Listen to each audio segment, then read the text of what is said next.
Zelensky সরকার অবৈধ এবং তাদের সঙ্গে কোনো চুক্তি করা অর্থহীন এমন মন্তব্য করেন রাশিয়ার প্রেসিডেন্ট ভ্লাদিমির পুতিন। তিনি বলেন, যুক্তরাষ্ট্রের ২৮ দফা প্রস্তাবিত শান্তি পরিকল্পনা কোনো চূড়ান্ত চুক্তি নয়, বরং আলোচনার জন্য উত্থাপিত কিছু বিষয় মাত্র, যা ভবিষ্যতের চুক্তির ভিত্তি হতে পারে। পাশাপাশি পুতিন বলেন, প্রেসিডেন্ট ভলোদিমির জেলেনস্কির মেয়াদ শেষ হওয়ার পরও নির্বাচন না হওয়ায় কিয়েভ সরকারের বৈধতা নষ্ট হয়েছে। অন্যদিকে কিয়েভ বলছে, রাশিয়ার আগ্রাসন ও চলমান সামরিক আইন পরিস্থিতিতে নির্বাচন সম্ভব হয়নি। এদিকে কিরগিজস্তান সফরের পর গণমাধ্যমকে পুতিন বলেন, রাশিয়ার অবস্থান যুক্তরাষ্ট্র বিবেচনায় নিলেও আরও গুরুত্বপূর্ণ বিষয় আলোচনা করতে হবে। তিনি বলেন, শান্তি প্রস্তাবের প্রতিটি শব্দ গুরুত্বপূর্ণ এবং গুরুত্বের সঙ্গে কথা বলতে হবে। পাশাপাশি পুতিন জানান, ইউক্রেনীয় সেনারা দখলকৃত অঞ্চল থেকে সরে গেলে যুদ্ধ বন্ধ করা সম্ভব, কিন্তু যদি তারা না সরে, রাশিয়া বল প্রয়োগের মাধ্যমে বিষয়টি বাস্তবায়ন করবে এমন হুঁশিয়ারি দেয় পুতিন।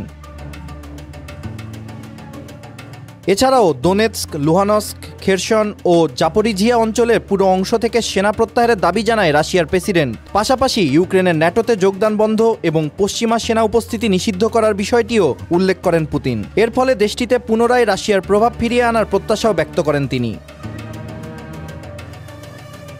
এদিকে আগামী সপ্তাহ মার্কিন বিশেষ দূত স্টিভ উইটকফ মস্কো সফর করবেন। একই সময়ে মার্কিন সেনাবাহিনীর সচিব ড্যান ড্রিসকল কিয়েভে যাওয়ার সম্ভাবনা জানায় যুক্তরাষ্ট্র।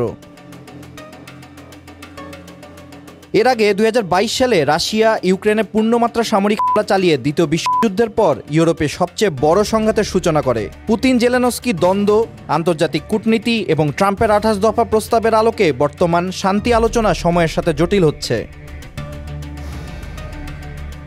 পাশাপাশি আলোচনার বাস্তবায়ন হবে দীর্ঘ ও সংবেদনশীল প্রক্রিয়া, যা সরাসরি যুদ্ধবিরতি বা চূড়ান্ত শান্তি চুক্তিতে রূপ নাও নিতে পারে, এমন আশঙ্কা প্রকাশ করেন বিশেষজ্ঞরা।